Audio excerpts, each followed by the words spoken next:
Okay, let's get a little bit into chapter 17. See how far we can get in between interruptions here. A lot of issues to address, a lot of fundamental key aspects that we're trying to understand. And some of the things we were looking at in the last cycle, the wheel coatings that they were using, they were really highly focused on making sure that the metals they had spent so much time and effort forming did not corrode. Well, it turns out that's because corrosion tends to be a major problem. Whether you're dealing with an application in an automotive sense, in a structural sense, if you're dealing with an infrastructure sense, like gas pipelines, for instance, those want to corrode as well. So there's all sorts of areas across the board where you really need this stuff to work and work really well. It's not always obvious how to make some of that happen and work, but you want to make sure that you're making major headway on all of this. So how does corrosion occur and how does this get done? How do we deal with it? What are some of the environmental parameters that affect the corrosion rate? And how do we prevent or control corrosion if we can't prevent it? Well, there's a lot that goes into that. Corrosion is an atomic level attack of a material. So it's electrochemical in nature.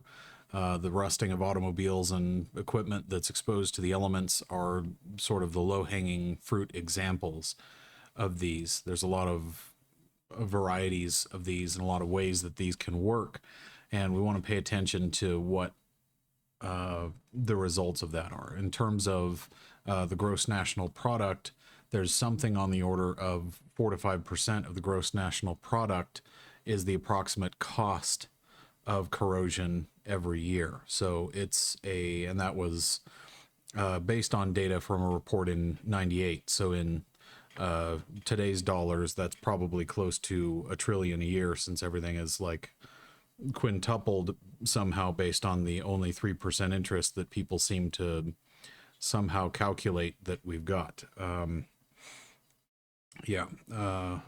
3% is clearly not an accurate number, but that 400 billion was a real number. So that was in 98.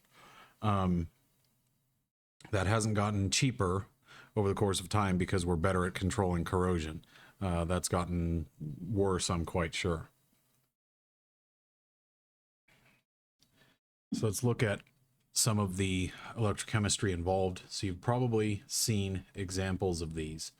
And you really want to pay attention to how some of those work, how some of these operations take place. So you have an interface between a material, a metal, in this case, there's zinc and acid.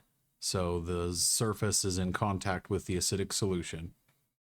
There are two reactions that have to happen.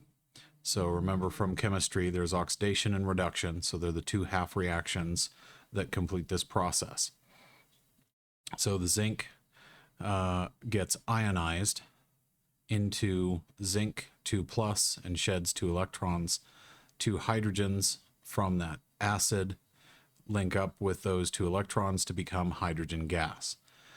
Very straightforward if you've ever seen fizzling and bubbling in acidic reactions in chemistry, which you've seen often. This is what that's doing. There's hydrogen gas being produced from that process. So there's electrons exchanging from the metals. It's losing electrons. The loss of electrons is oxidation. So there's a couple of monikers or acronyms that are used. So LEO-GR, gain of electrons is reduction, loss of electrons is oxidation. LEO-GR, or oil rig, oxidation is loss, reduction is gain. Those two will at least help kind of be a guiding factor or a guiding parameter for how some of these operate. So we kind of want to pay attention to the way that some of this material interaction with solution happens and why it happens in the way that it does. So we need to know about how these are going to behave. So the reduction reactions in solution with dissolved oxygen change slightly. So let's take a look at what that shows up as. And there are some examples with oxygen here that are quite helpful.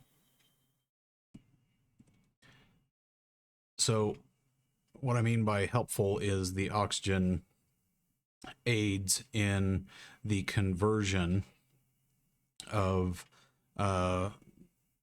the electrons into there's one more reduction reaction that happens. So in an acidic solution, the oxygen helps the hydrogen to form water, alternatively to hydrogen gas. So there's some hydrogen gas that'll be formed, but there'll also be some water that's formed. And then there is the basic solution, a neutral or basic solution, where you'll have water and oxygen forming hydroxide OH ions. And that's what's the case here that we can see. So there's a lot of moving pieces to this whole entire process, and that creates some of the challenges that we run into with this overall.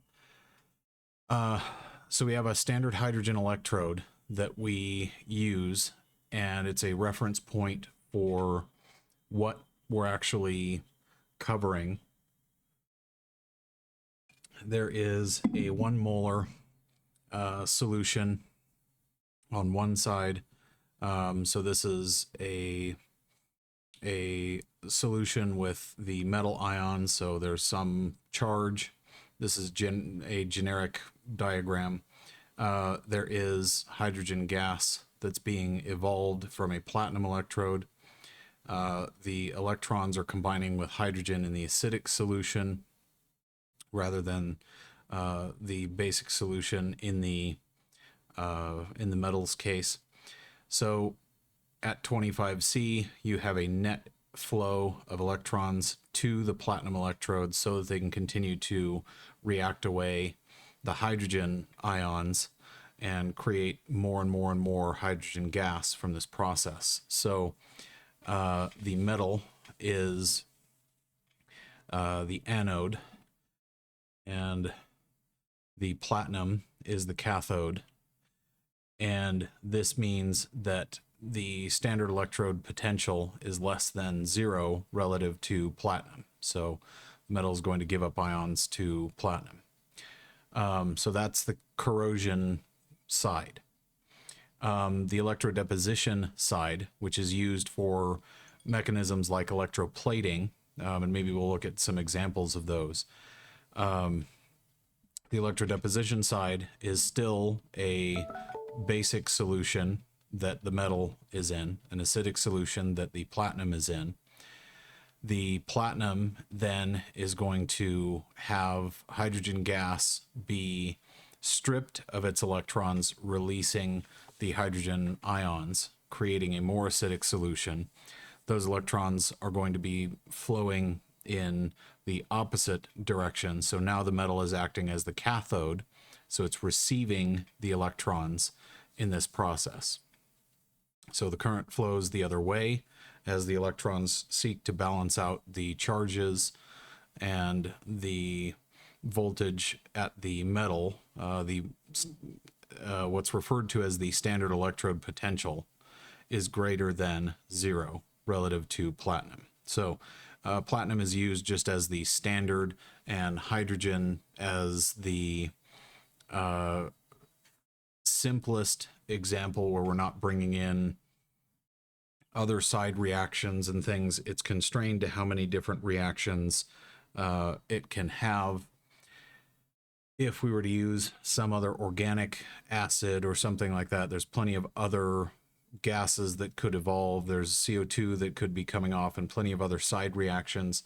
So the reason the standard hydrogen electrode is used is so that we have a controlled reference for measurement of other things. So these two together show the two types of ion migration. And it's important to note that the basic solution here is colored red in both cases because it's a solution of the metal ions in the same metal. So it's not as if you put copper in a solution with manganese ions or something, typically speaking. So you have copper in a copper solution that is basic. You have a lot of other metals. If it's iron, you would have an iron containing solution. So it's going to allow migration of those ions out of the bulk onto your electrode. In the case of electrodeposition, in the case of corrosion, that metal is giving up those ions. And I think we'll have some interesting examples to look at from the infrastructure side so that you can see what's required there.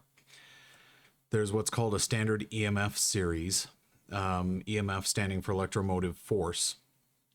And the more cathodic materials by their nature relative to the standard platinum, and based on measurements from a standard hydrogen electrode.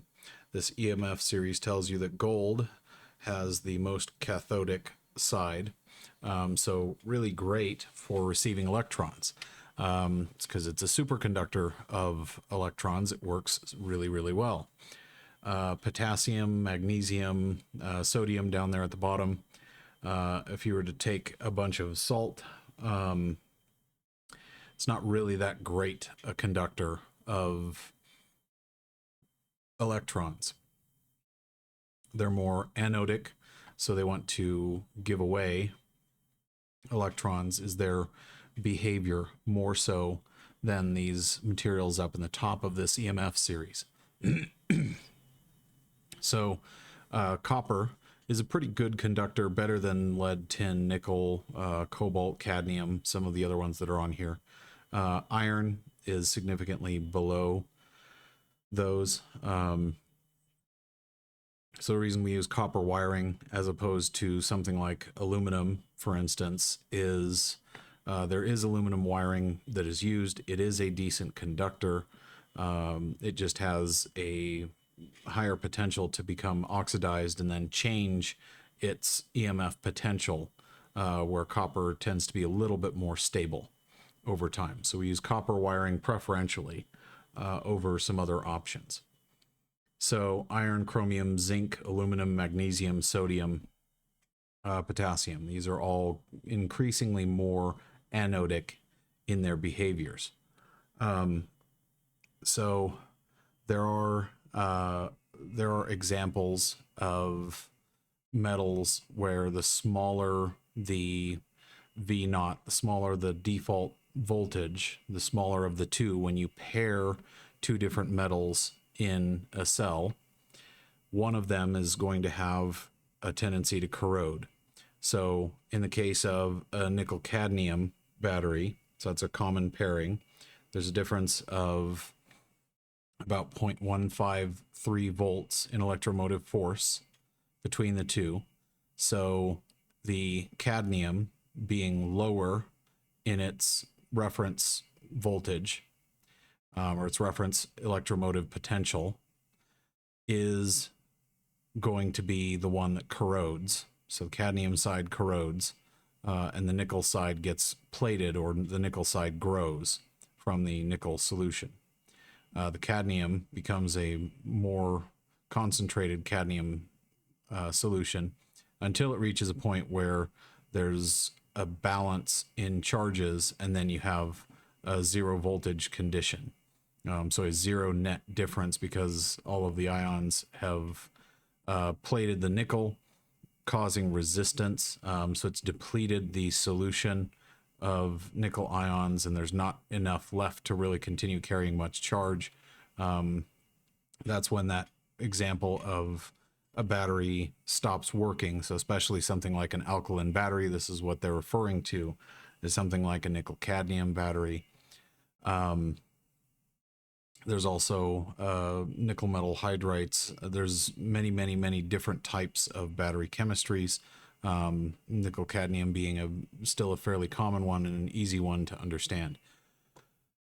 You can also observe corrosion in a grapefruit, which seems kind of interesting, but I think this is another instance where it might be helpful to be able to visualize what that actually is.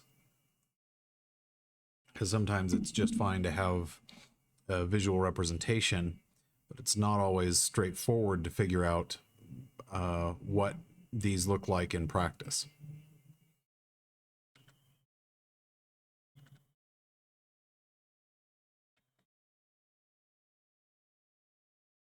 So here's going to be an important example of a material that has already rusted.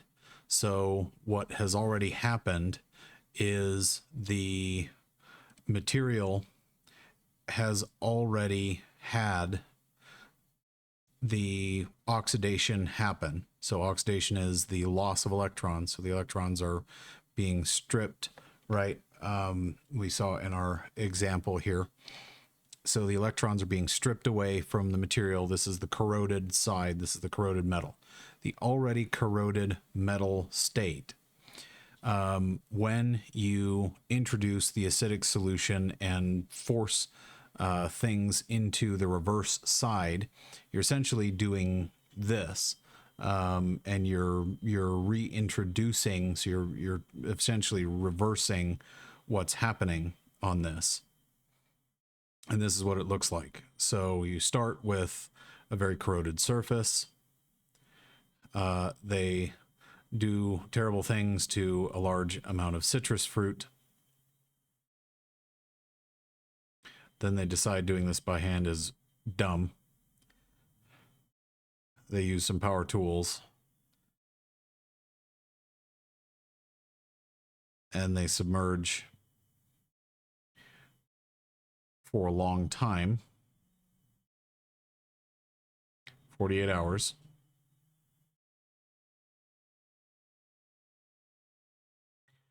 And they're left with a recognizable surface.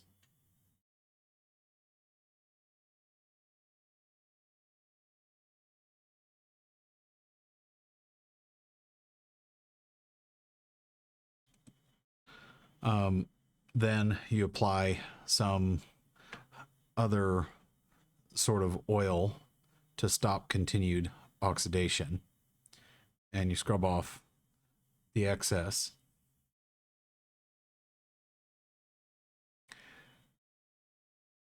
And you're able to see that this was a 12 millimeter open end wrench, a double-sided 12 millimeter open end wrench, made in the USA long ago.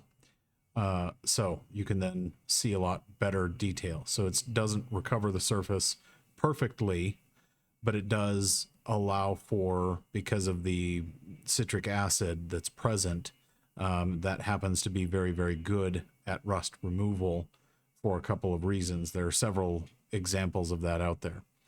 But this gives you at least a visual representation of once the corrosion's taken place, you can reverse that with acid.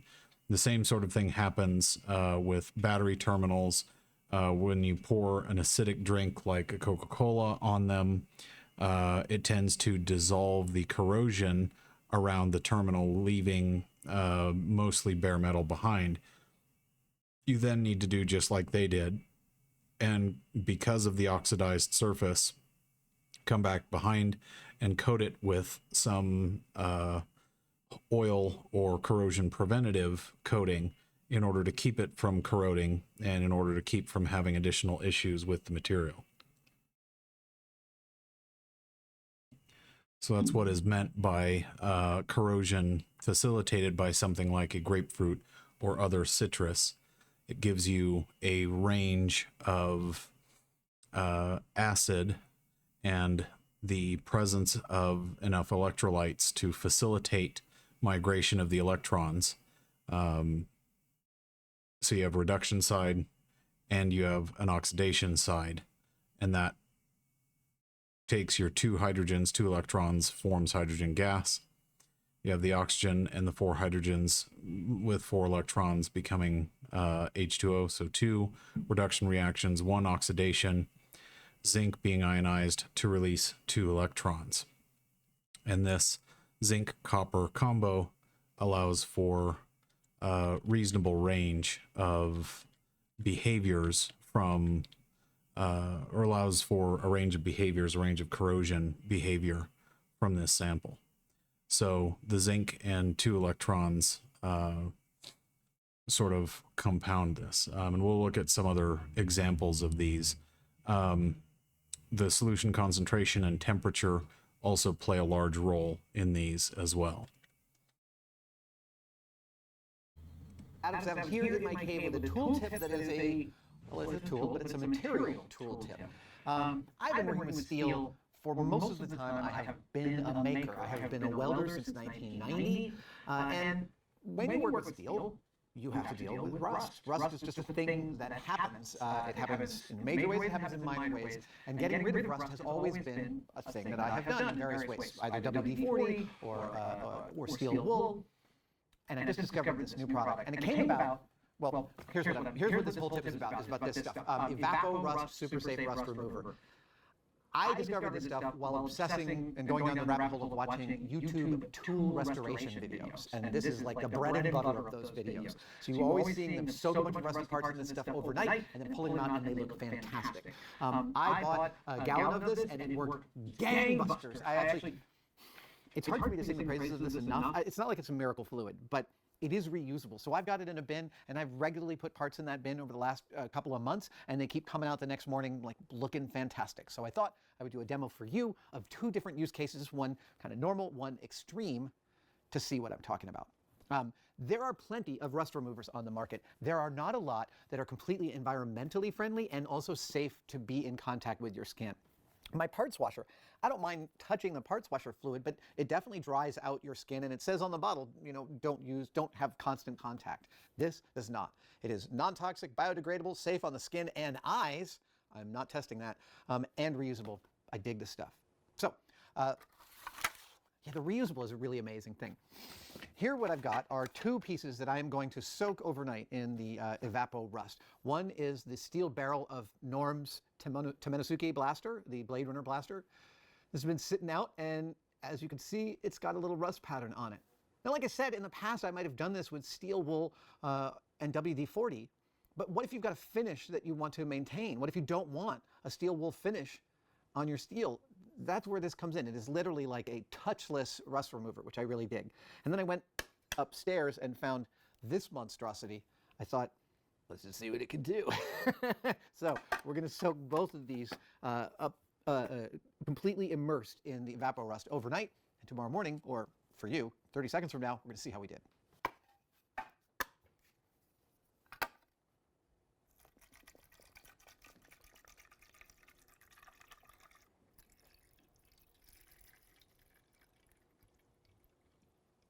There we go. Now there'll be a time lapse of me watching this all night long, and then I'll open it up. All right, it's part 2 time. We are examining the wonderful properties of this Evapo Rust, my new favorite rust remover. When last I left you, I had poured some over Norm's Temenosuke blaster barrel and also a crazy, crazy rusty spring of mine, and we're about to pull them out of the Evapo Rust and see how they did. Full disclosure, the results you're going to see happen, in my experience, within 24 hours. This has been soaking for 3 days, though. So if you end up noticing that that my results are a little better than what you get after one night, it may be that you want to soak it further. I have not A/B tested 24 hours versus 72 hours, so your mileage may vary. But let's crack them and see how we did. I've got a weird little hair right there somewhere. Okay, yeah. What the? There it is. There is Norm's blaster barrel, and here is my spring. There we go. Yeah. So this stuff is totally safe for skin contact. I'm pulling this out without any wiping. I believe you can see that it seems relatively smooth of any rust, but let's just hit it with a cloth.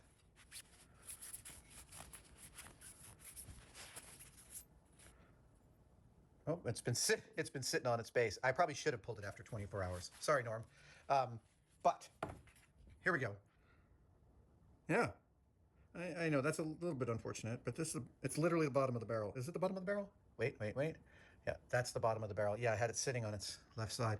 At any rate, the rust, she is gone. Yeah, I love this stuff, and I can pour this stuff right back in that bottle and use it again.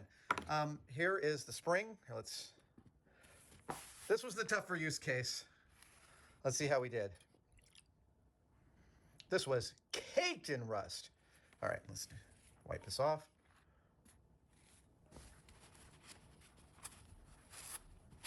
Oh yeah, look at that. It's just all this rust is pouring off it. Actually, hold on.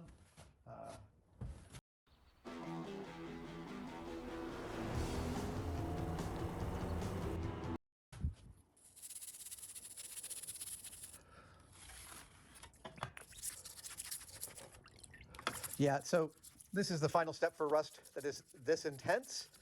The liquid has soaked in, but there's no scrubbing action from the liquid. Yeah, that's. Yeah.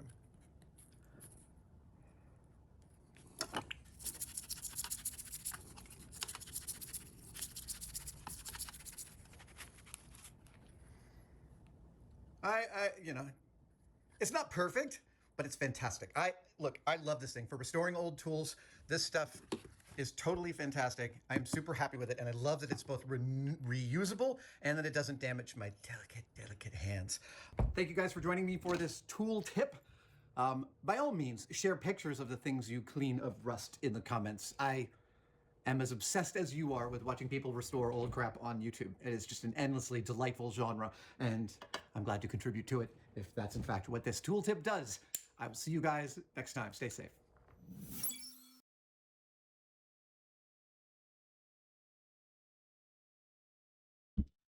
So a couple key parameters that you can observe there are the starting and ending points, and it's important to understand that there can be light surface oxidation or heavy oxidation throughout the material, and this process helps to undo some of that by sacrificing the oxide layer. So using our reference again here.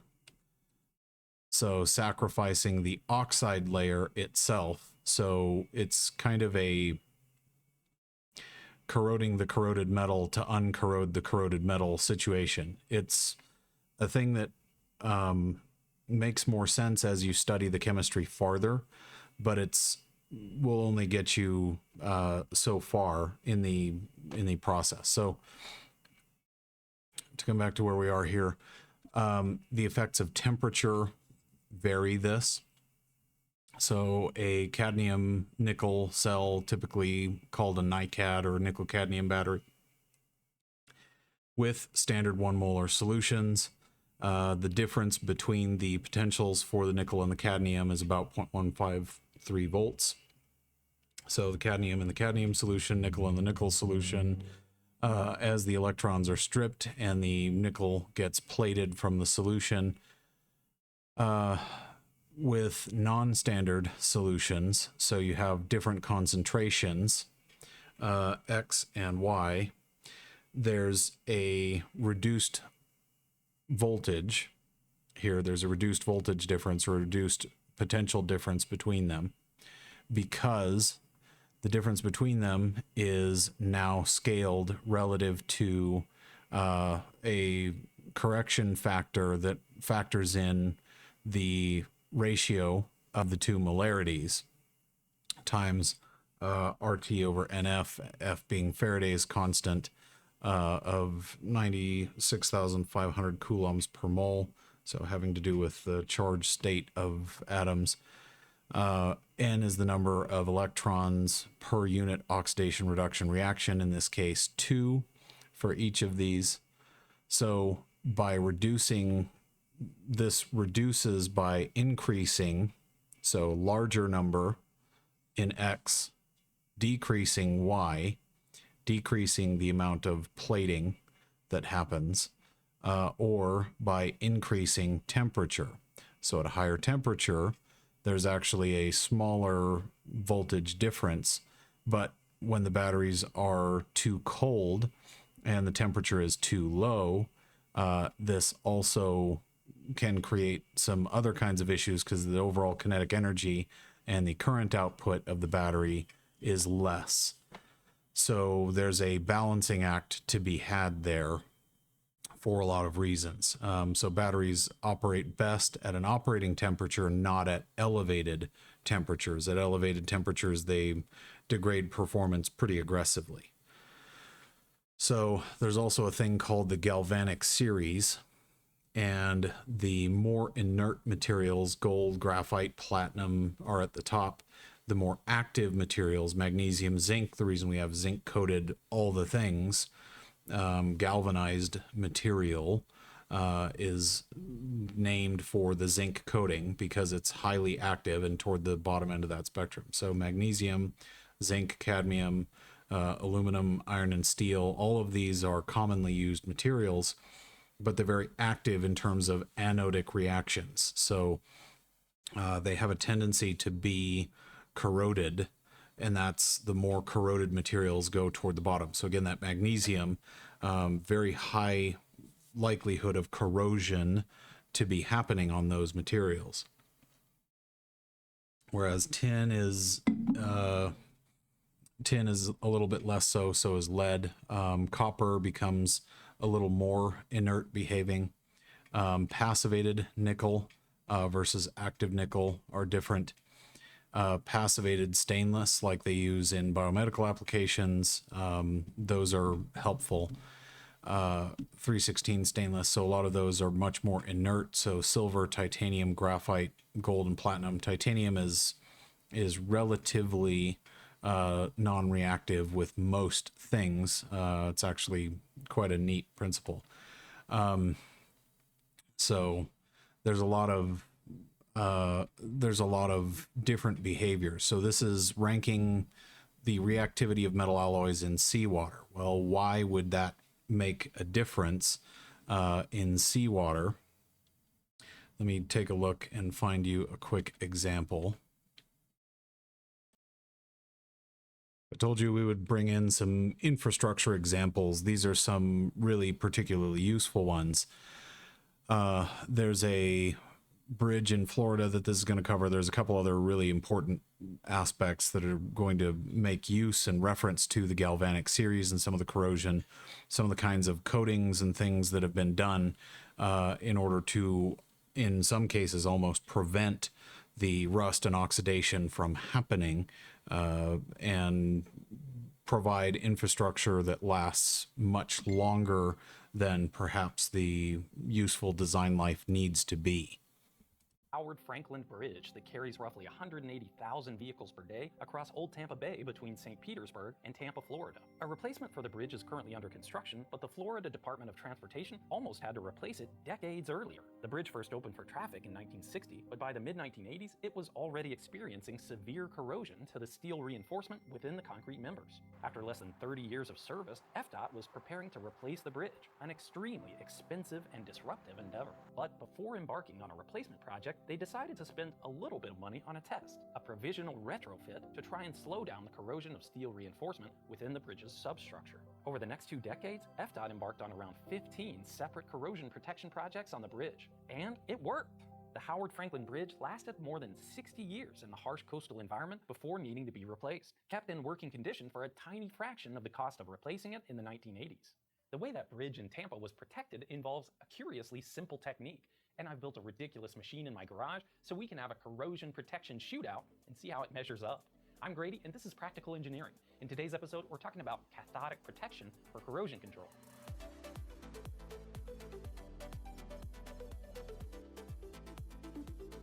This video is sponsored by CuriosityStream and Nebula. More on them later. Of all the structural metals in use today, most applications in infrastructure consist of mild steel, just plain old iron and carbon. There are so many applications where steel infrastructure comes into contact with moisture, including bridges, spillway gates, water tanks, and underground pipelines. That means there are so many opportunities for rust to deteriorate the constructed environment. We're in the middle of a deep dive series on rust, and in the previous video about corrosion, I talked about its astronomical cost, which equates to roughly $1,400 per person per year just in the United States alone. Of course, we could build everything out of stainless steel, but it's about 5 times as expensive for the raw materials and much more difficult to weld and fabricate than mild steel. Instead, it's usually more cost-effective to protect that mild steel against corrosion, and there are a number of ways to do it. Paint is an excellent way to create a barrier so that moisture can't reach the metal, and I'll cover coatings in a future video. But there are some limitations to paint, including that it's susceptible to damage and it's not always possible to apply, like for rebar inside concrete. That's where cathodic protection comes in handy. Let me introduce you to what I'm calling the Rust-O-Matic 3000, a machine you're unlikely to ever need or want. It consists of a tank full of salt water and a shaft on a geared servo. These plastic arms lower steel samples down into the saline water and then lift them back up so the fan can dry them off, hopefully creating some rust in the process. Corrosion is an electrochemical process. That just means that it's a chemical reaction that works like an electrical circuit. The 2 individual steps required for corrosion, called reduction and oxidation, happen at separate locations. This is possible because electrons can flow through the conductive metal from areas of low electric potential, called anodes, to those of high potential, called cathodes. As the anode loses electrons, it corrodes. This reaction is even possible on the same piece of metal because different parts of the material may have slightly different charges that drive the corrosion cell. However, you can create a much larger difference in electric potential by combining different metals. This table is called the galvanic series, and it shows the relative inertness or nobility, in other words, resistance to corrosion, of a wide variety of metals. When any 2 of these materials are joined together and immersed in an electrolyte, the metal with lesser nobility will act as the anode and undergo corrosion. The more noble metal becomes the cathode and is protected from corrosion. You can see that steel sits near the bottom of the galvanic table, meaning it is less noble and more prone to corrosion. But there are a few metals below it, including some commonly available ones like aluminum, zinc, and magnesium. And wouldn't you know it, I have some pieces of aluminum, zinc, and magnesium here in my garage that I attach to samples of mild steel in this demo. We can test out the effects of cathodic protection in the Rust-O-Matic 3000. Each time the samples are lifted to dry, the Arduino controlling the whole operation triggers a couple of cameras to take a photo. One of the samples is a control with no anode, then the other 3 have anodes attached consisting of magnesium, aluminum, and zinc from left to right. I'll set this going and come back to it in a few minutes your time, 3 weeks my time. Your father knows about saving money. Everything I'm wearing, I've had since boot camp. One application of cathodic protection you might be familiar with is galvanizing, which involves coating steel in a protective layer of zinc. The coating acts kind of like a paint to physically separate the steel from moisture, but it also acts as a sacrificial anode because it's electrically coupled to the metal. Galvanizing steel is relatively inexpensive and extremely effective at protecting against corrosion. So nearly all steel structures exposed to the environment have some kind of zinc coating, including framing for buildings, handrails, stairs, cables, sign support structures, and more. Most outdoor rated nails and screws are galvanized. You can even get galvanized rebar for concrete structures, and there are applications where it's worth the premium to extend the lifespan of the project. But because it's normally a factory process that involves dipping assemblies into gigantic baths of molten zinc, you can't really re-galvanize parts after the zinc has corroded to the point where it's no longer protecting the steel. Also, in aggressive environments like the coast or cold places that use de-icing salts, a thin zinc coating might not last very long. In many cases, it makes more sense to use an anode that can be removed and replaced, like I've done in my demonstration here. Cathodic protection anodes like this are used on all kinds of infrastructure projects, especially those that are underground or underwater. I let this demonstration run for 3 weeks in my garage. Each cycle lasted about 5 minutes, meaning these samples were dipped in salt water just about 6,000 times. And here's a time lapse of those entire 3 weeks. Correct me if you find something better, but I think this might be the highest quality time-lapse video of corrosion that exists on the internet.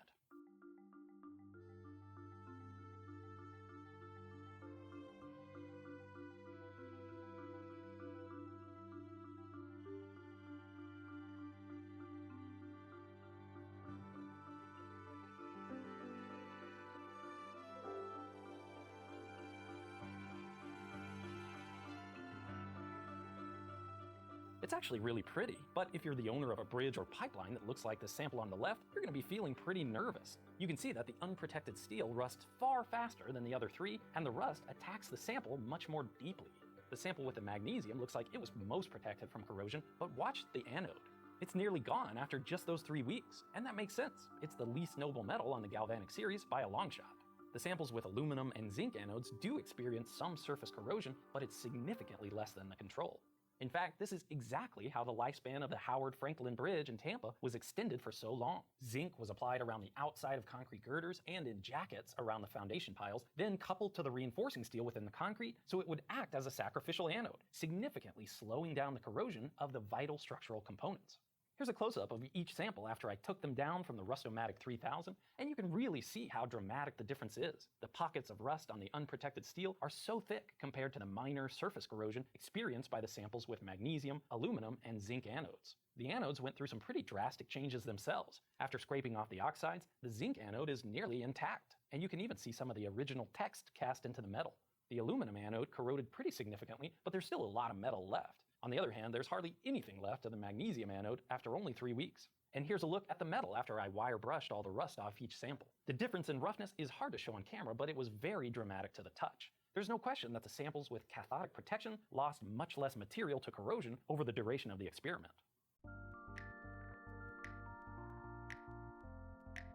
There's actually one more trick to cathodic protection used on infrastructure projects.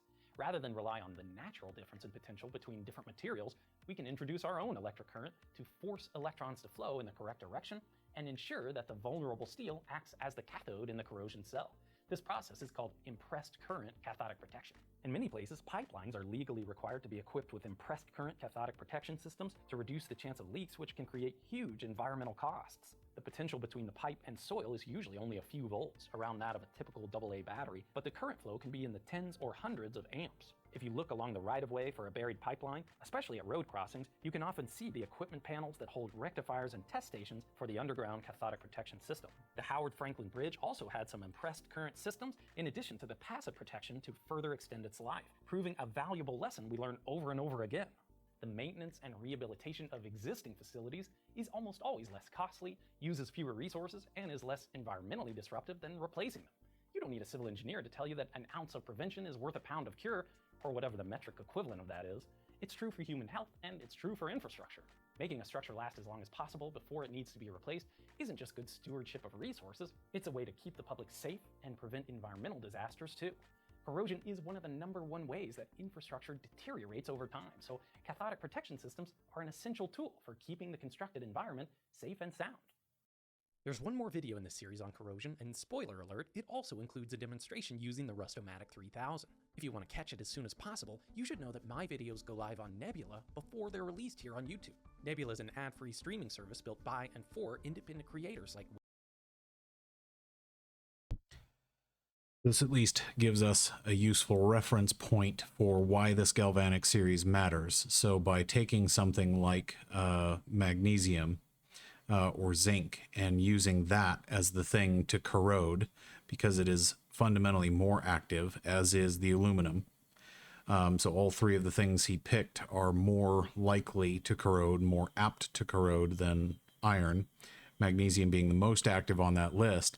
Using the galvanic series, we can in fact protect what we're trying to protect in terms of infrastructure and designed parts. We can protect them from several forms of corrosion.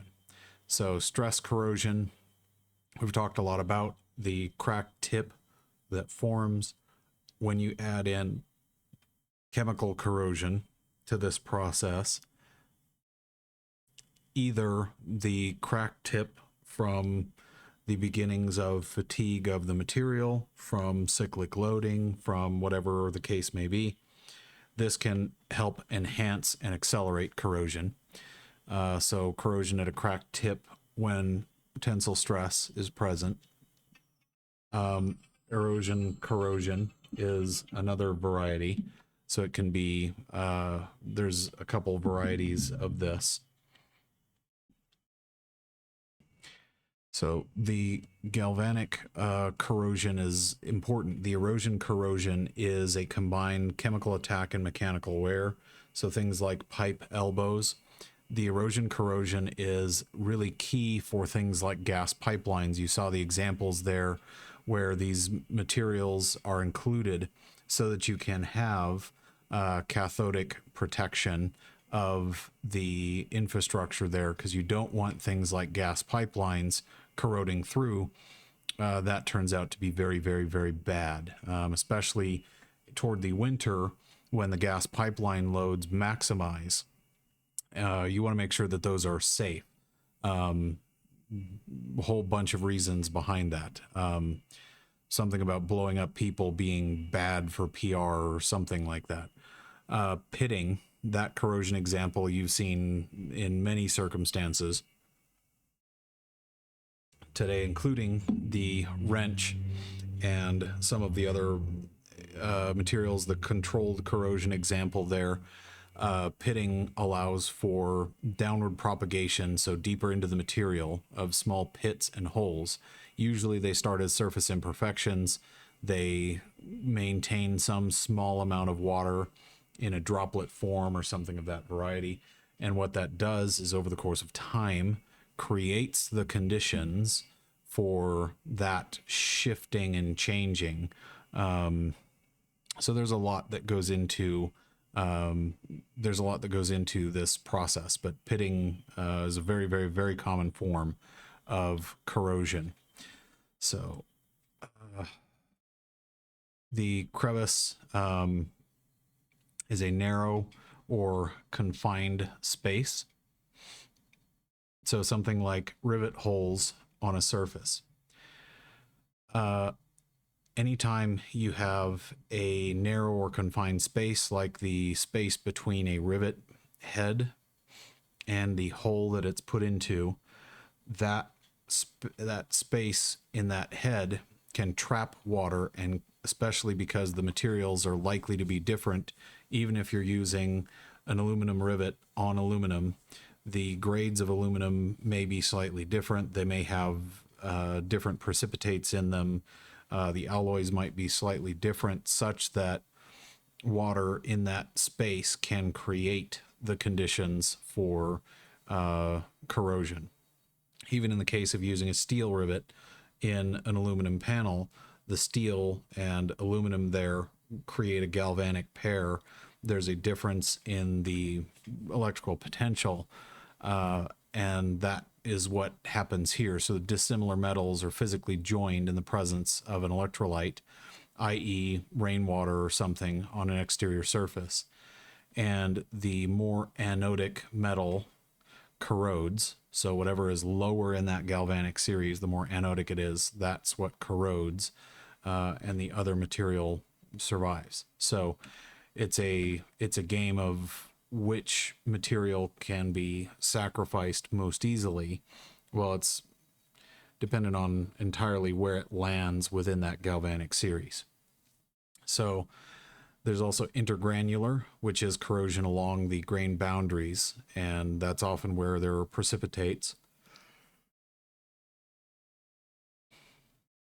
So we talked about the precipitates forming in some of these examples where we have these differing materials.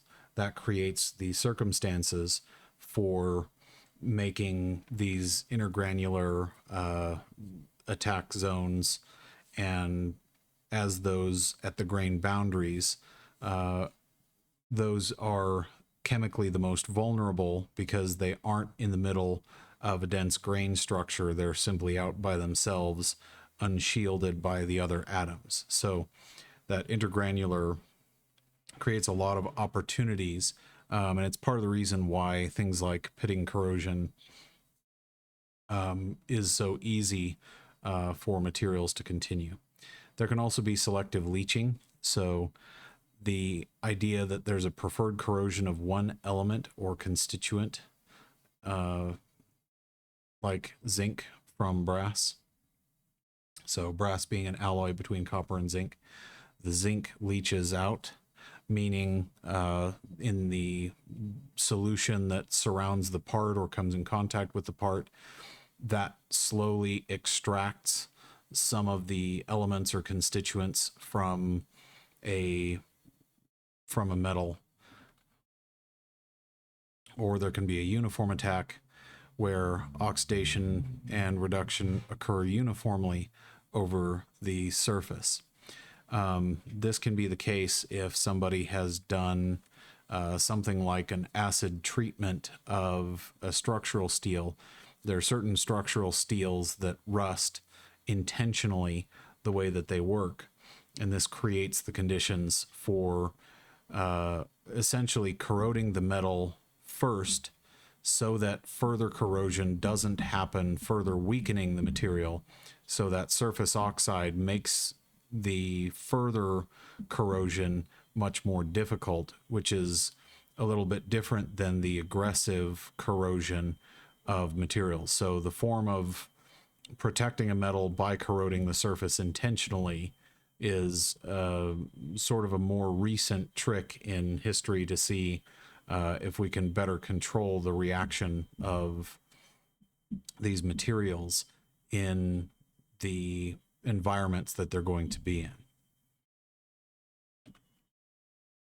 So corrosion prevention, one of them is the material selection itself. So use metals that are unreactive in the environment. So nickel in basic solutions is a good example. So nickel plating things is common for that reason. Use metals that passivate. So metals that have a thin adhering oxide layer that slows corrosion down. Metal oxides on the layer, that's what I was just talking about metals and stainless. They're not stainless necessarily, but the idea of something like aluminum forms an oxide layer, and then you get a stainless on top.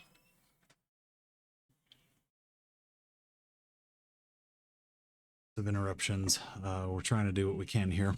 So that passivation layer of metal oxide on the metal surface is a thin oxide layer adhering to the underlying base metal that slows the corrosion down. And that is used often, especially it's something that's easy to form on aluminum, as well as even stainless. Stainless is typically an oxide layer at the top. Or the stainless itself is not an oxide layer, but there can be an oxide layer on top of the metal to protect from further corrosion. So this is one of the methods. And lowering the temperature reduces the rate of oxidation and reduction. So taking kinetic energy away from that reaction is a part of it. You can also apply barriers, films, coatings, thin films, paints, pigments, all of those sorts of things, powder coating, so polymer films, all of those sorts of things, like we saw in the wheel example, are methods of coating to apply physical barriers against corrosion. Another one is you can add inhibitors, so substances directly added that reduce or decrease the reactivity. Slowing oxidation, reduction reactions by moving reactants, removing oxygen gas by reacting it with an inhibitor, slowing oxidation reaction by attaching species to the surface. So slowing it by creating physical barriers. Again, that's a big part of this whole overall plan. And then there's cathodic or sacrificial protection, which you saw examples of. And this deals with the anodic material, and the anodic material is sacrificial, so it sacrifices the electrons to the steel and its ions to the solution. The water typically is going to be the base for that. So same kind of deal in the pipe idea. So you have a copper wire running to a magnesium anode. The magnesium corrodes, since it's much more likely to corrode than the steel. It creates that electrical connection to facilitate this through the ground. So it's typically buried underground, and those sacrificial anodes dissolve almost completely in many cases. So there's a lot that goes into this kind of strategy for protection, but it's used very commonly industrially, and magnesium is one of the go-to metals for that particular purpose. So it has a lot of useful applications, and that creates the circumstances that you need in order to have the steel pipe be protected against corrosion. that facilitates some of these other protections. So it's impractical to often remove oxygen completely with an inhibitor. So oxygen absorbers and things in an oxygen-rich environment like the air, those are impractical in many circumstances unless you're in a confined space where you can actually control and remove oxygen. That really doesn't work very well. Oxygen is going to be dissolved in the water at sea, so you really can't do that there either.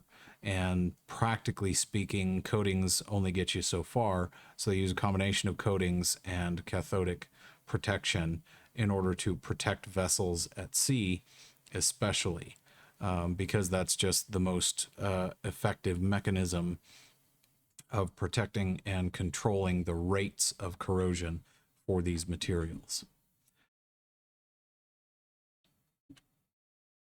So this covers the way that corrosion reacts and the way that some of these can be inhibited. There's a lot that goes into this process.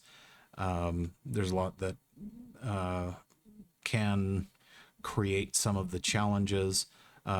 These metals and alloys can be ranked based on the standard EMF and the galvanic series that allow us to understand what the likelihood of the metal is to corrode, so we understand what to expect from the system once installed. And because of what we have learned about the corrosion, there's a lot of things that are classified according to the actual mechanism. There's a lot of different mechanisms that are involved. When you start adding in some of the stress related failures and add corrosion in on top, you have a recipe for a wildly altered surface that's going to lose strength because of all of these different factors. So it's really important to pay attention to the geometry, the final coatings of systems, and trying to prevent any kind of further damage by corrosion, including things like corroding inhibitors, adding chromium to steel, and those sorts of things can help.